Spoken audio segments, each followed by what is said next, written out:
The training grounds of the Galactic Military Academy were loud and busy. Everywhere you looked, alien cadets were showing off their incredible strength. Jake Thompson stood there watching, feeling pretty small compared to everyone else. The place smelled like metal and sweat, with the sound of weights crashing down and alien voices echoing off the walls. The Braxian cadets were the worst. These guys were huge, like 7-foot-tall living rocks, with arms that could probably crush a car. They came from a planet where everything weighed 3 times more than on Earth, so lifting what looked like impossible weights was nothing to them. Jake watched one of them, a massive guy called Gorth, pick up a barbell that Jake couldn't even budge. Gorth wasn't even trying hard, he was lifting it with one hand, while talking to his buddies. "Hey, look at the Earth boy over there," Gorth said, pointing at Jake with a laugh. His voice was deep and rumbling, like rocks falling down a mountain.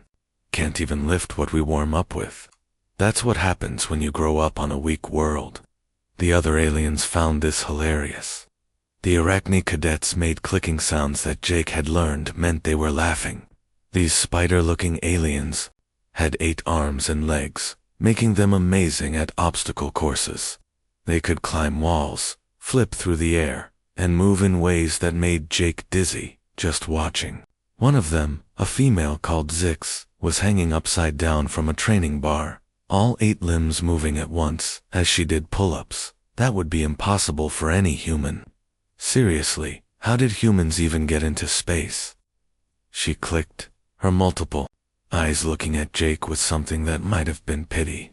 "You guys are so slow and weak. It's actually kind of sad." Then there were the Serpentians, snake-like aliens who didn't have legs, but could move faster than anyone else. They slithered around the training ground like living lightning, their scaled bodies twisting through courses that left Jake gasping for breath. Silt, their leader, coiled up next to the strength testing area and watched Jake with cold reptile eyes. "On my homeworld, our children are stronger than this," Silt hissed, his forked tongue flicking out. "Perhaps humans should stick to desk jobs." Jake tried to ignore them, but it was hard. Every time he attempted to exercise, he could hear the aliens making jokes. When he did pull-ups, they counted along sarcastically. When he tried to lift weights, they made bets on how quickly he'd give up. The worst part was that they weren't really being mean. They seemed to genuinely think humans were just a weak species that didn't belong in military training. The agility course was brutal. Jake climbed ropes while Arachne cadets practically flew up theirs. He crawled under barriers while Serpentians slithered through like water. He jumped over walls that the Braxians simply stepped over. By the end, Jake was covered in sweat and breathing hard. While most of the aliens looked like they'd just finished a light warm-up, that's when drill instructor Vex showed up. This guy was old-school Braxian military, with scars covering his rock-like skin and eyes that had seen too many battles. He looked at Jake's test results on his datapad and shook his head. "Thompson," he growled, his voice carrying across the entire training ground. "Your performance today was pathetic, even for a human."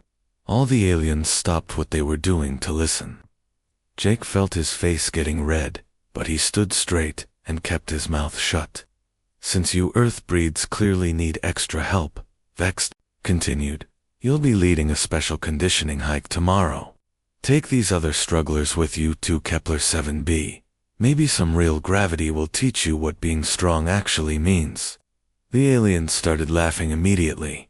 Kepler 7b was the nearby moon they used for basic training exercises. It had 1.1 times Earth's gravity, barely more than what Jake was used to. 2 aliens from high-gravity worlds. It was practically weightless, a hike on Kepler 7b. Gorth laughed, slapping Jake on the back hard enough to nearly knock him over. "That's not training, that's a vacation. Are we going to stop for picnics too? Maybe they'll pack us lunch."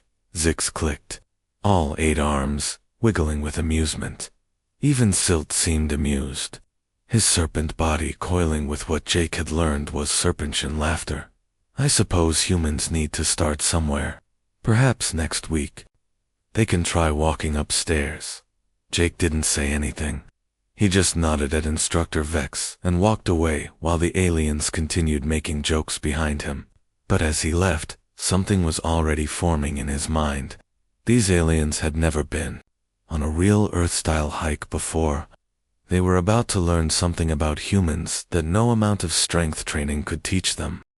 That evening, Jake sat alone in his dorm room with maps spread across his desk. The holographic display showed Kepler 7b in detail, and what he saw made him smile for the first time all day. This wasn't going to be the easy walk his alien squad mates thought it was.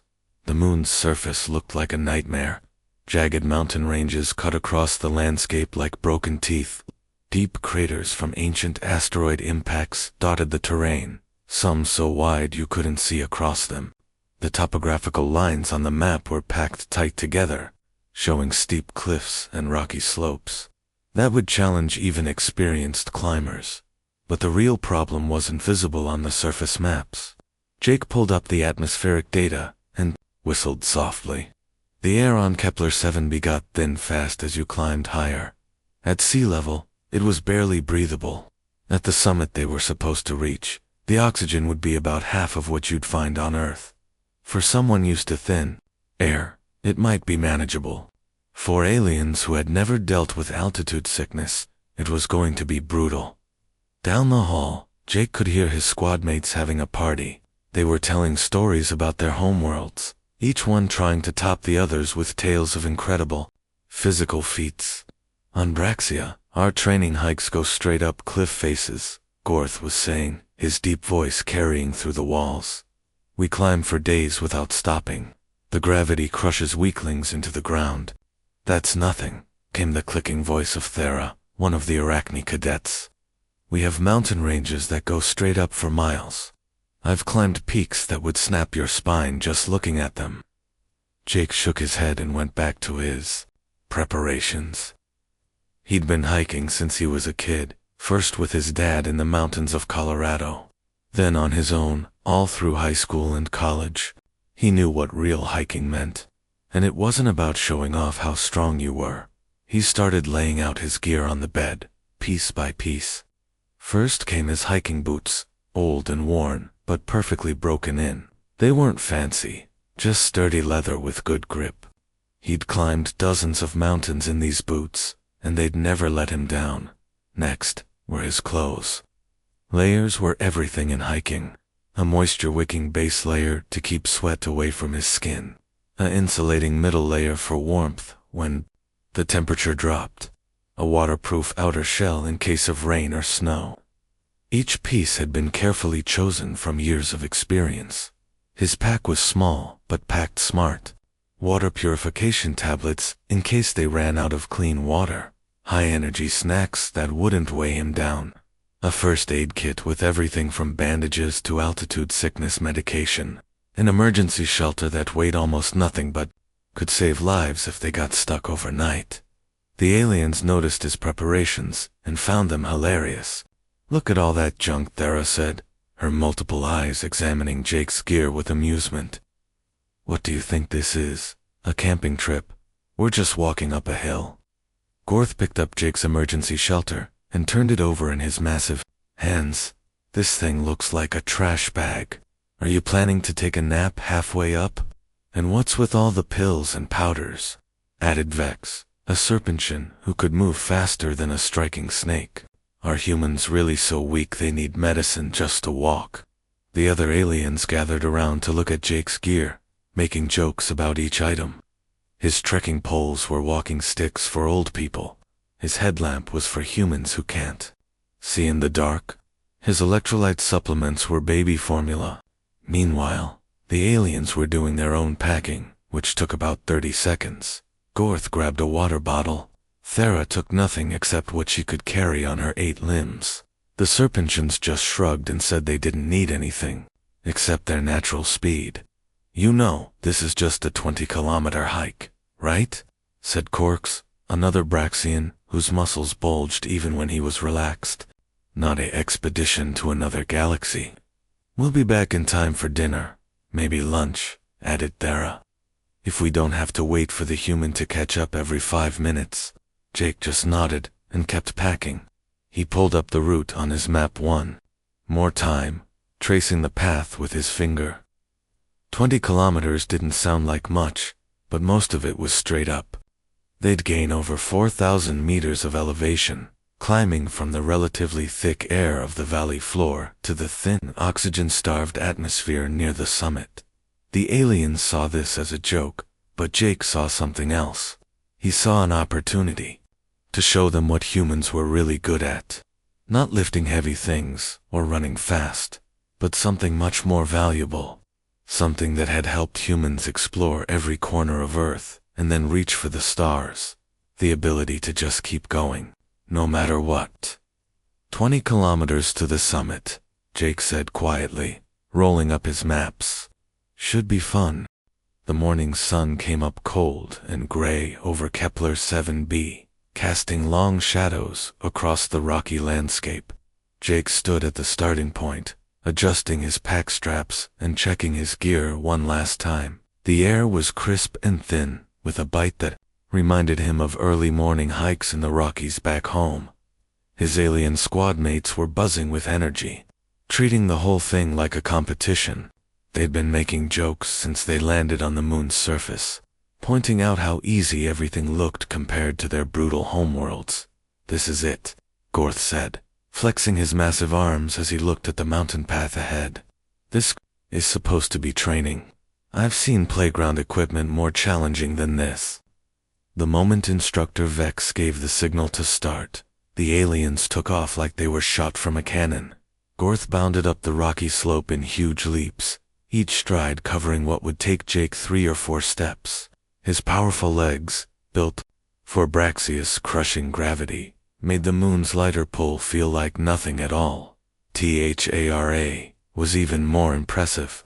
Her 8 spider-like legs moved in perfect coordination, carrying her up steep rock faces that should have been impossible to climb.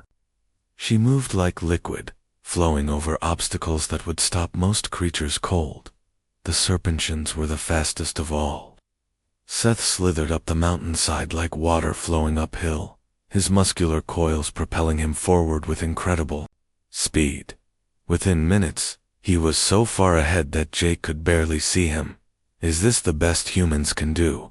Seth called back, his voice echoing off the rocks. He was already 100 meters ahead and still accelerating. "My grandmother slithers faster than this, and she's been dead for 50 years. The other aliens laughed as they raced past Jake, who had settled into what looked like a painfully slow walking pace, while they leaped and bounded and slithered up the steepest parts of the mountain. Jake picked his way carefully along a gentler path that wound back and forth across the slope. "Come on, Jake," Thara clicked from somewhere above.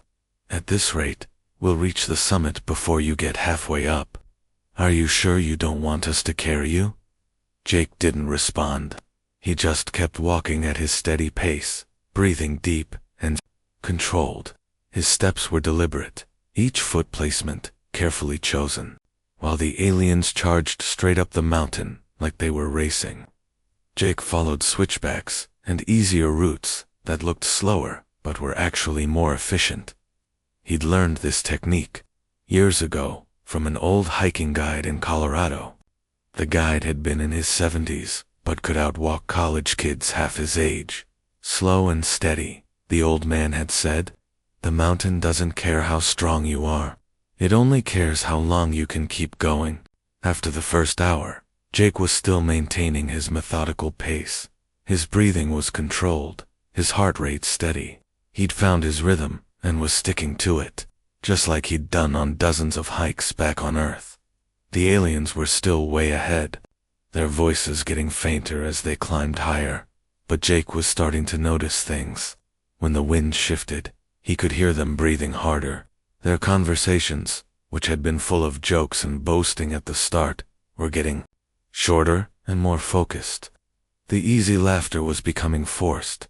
By the second hour, the first real signs of trouble appeared. Jake heard Gorth's deep voice echoing down from the rocks above, and for the first time, it sounded strained. Why is this air so thin? The massive Braxian complained. It feels like trying to breathe through a straw. Jake smiled as he continued his steady climb. The aliens were learning their first lesson about Kepler 7b.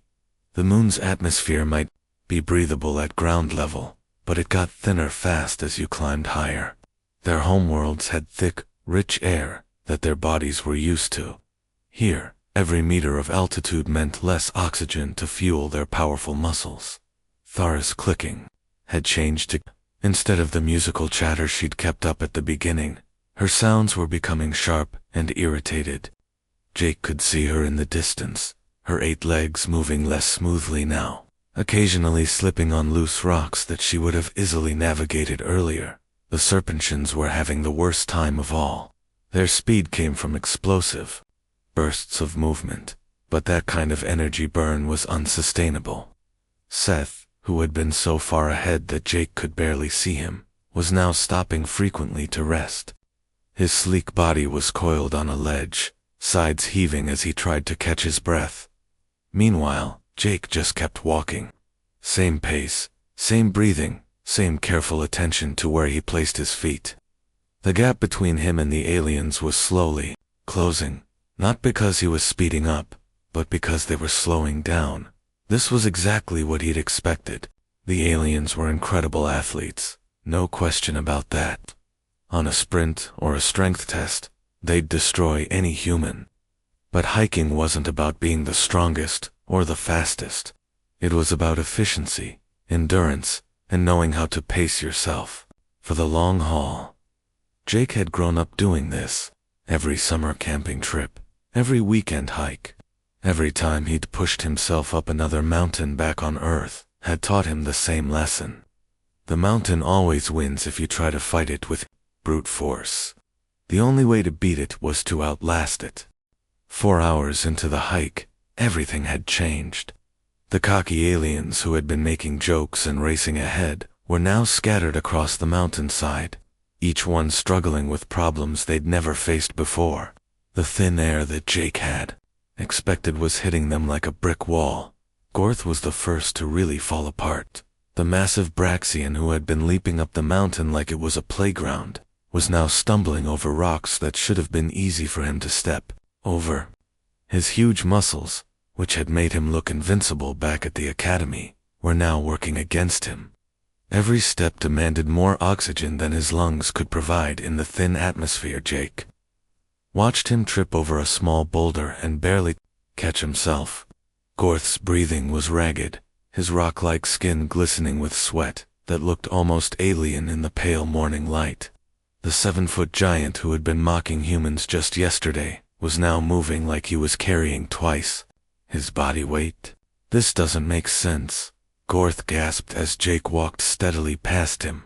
I'm stronger than you. I should be faster than you. Why can't I keep up? Jake paused and pulled out one of his water bottles. Here, drink this slowly, he said, handing it over.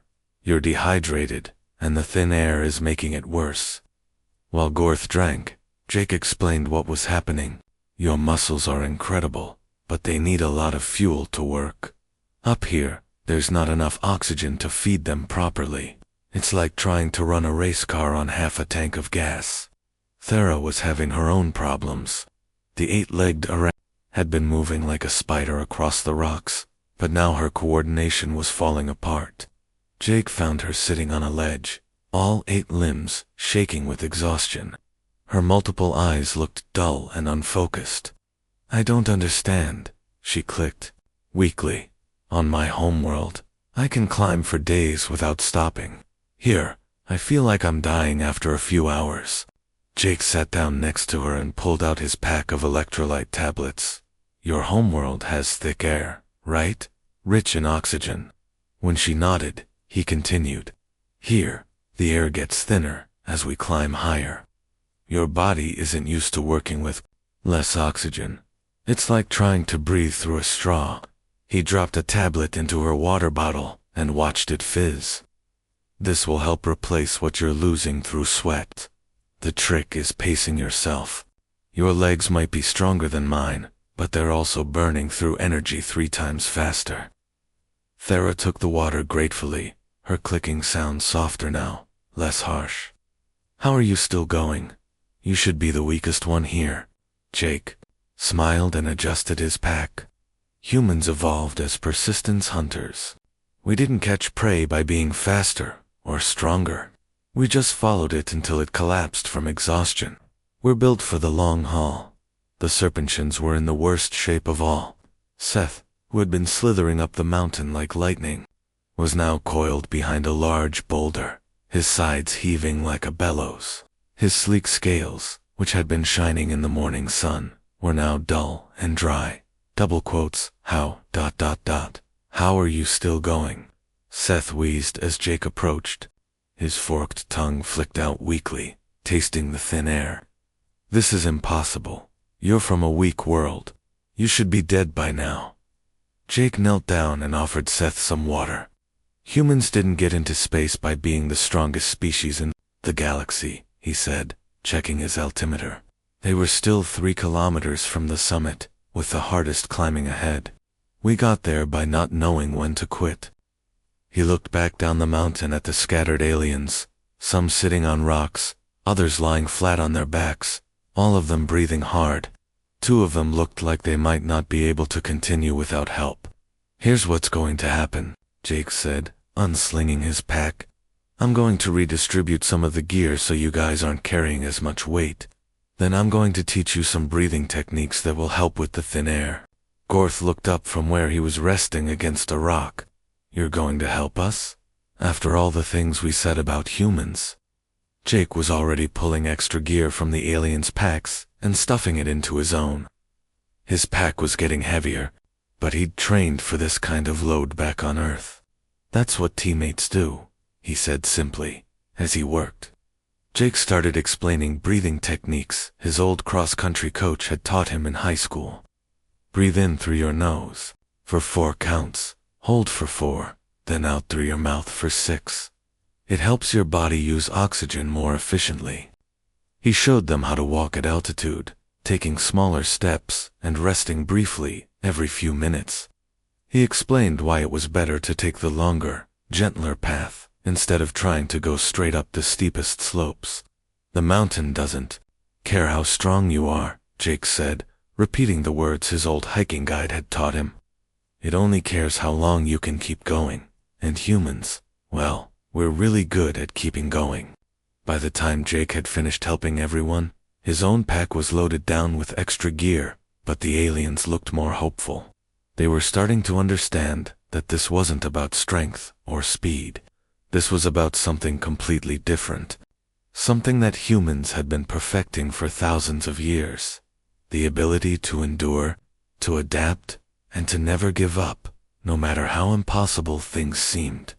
The last 3 kilometers to the summit turned into a nightmare that none of the aliens had expected. What started as a casual hike had become a battle for survival against the mountain itself. The air was so thin now that every breath felt like trying to suck air through a coffee straw. Gorth, the massive Braxian, who had been making jokes about weak humans just that morning, was now using Jake as a human crutch. His 7-foot frame, built like a living boulder, was shaking with exhaustion. Every few steps, he had to stop and lean against a rock, his chest heaving as he tried to force enough oxygen into his lungs. This is humiliating, Gorth wheezed, his deep voice now barely a whisper. I'm supposed to be the strongest one here. Back home, I could carry 3 of you up a mountain without breaking a sweat. Jake adjusted his position to better support the alien's weight. Different world, different rules, he said calmly. Your strength is impressive, but up here, it's working against you. Those big muscles need more fuel than this thin air can provide. Thera was in even worse shape. The 8-legged arachne was moving like a broken spider, her coordination completely shot. Her multiple legs, which had been her greatest advantage on the agility courses back at the academy, were now shaking so badly she could barely stand. She'd fallen 3 times in the last hour, and each time it took longer for her to get back up.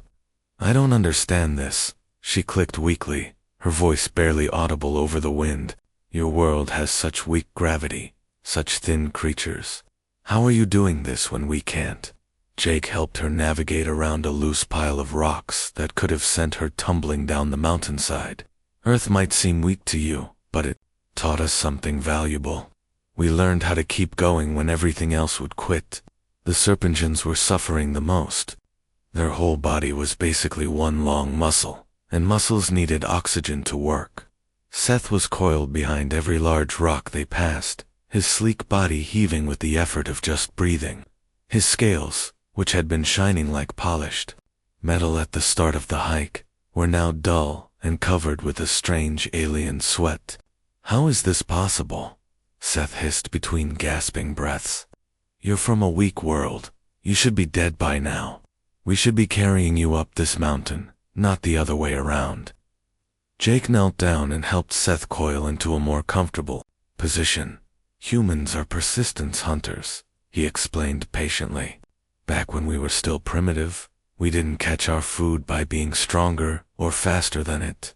We just followed it, for hours, sometimes days, until it finally collapsed from exhaustion. Then we'd walk up and finish the job.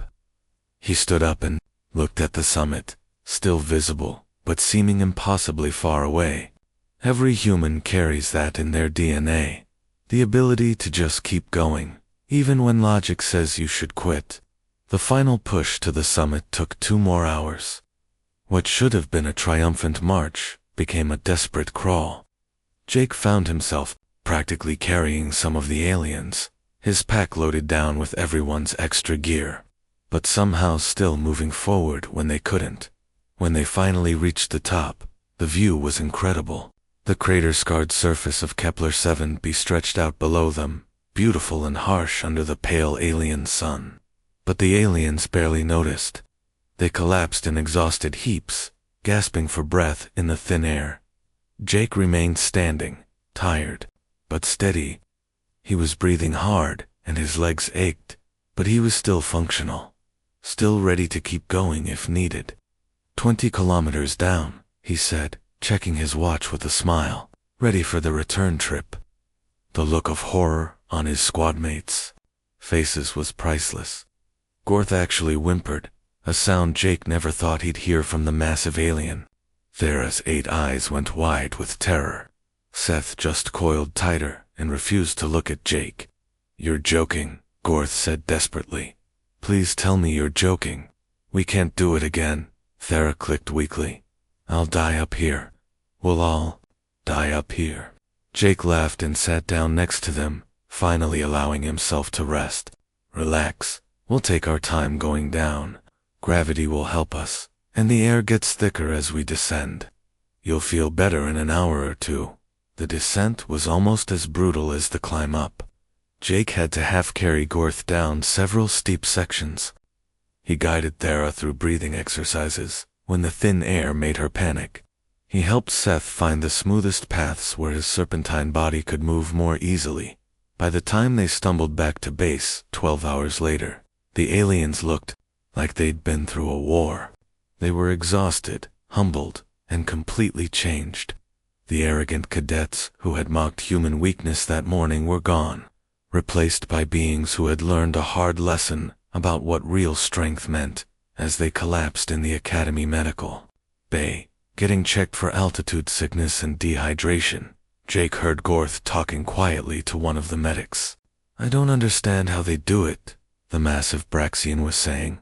Humans look so weak, so fragile, but that human just carried us up and down a mountain like it was nothing. He never stopped, never quit, never even complained. Jake smiled as he filed his mission report. Tomorrow, he knew, the word would spread throughout the Academy. The weak humans weren't so weak after all. They had something that all the strength and speed in the galaxy couldn't match. The simple, stubborn refusal to give up.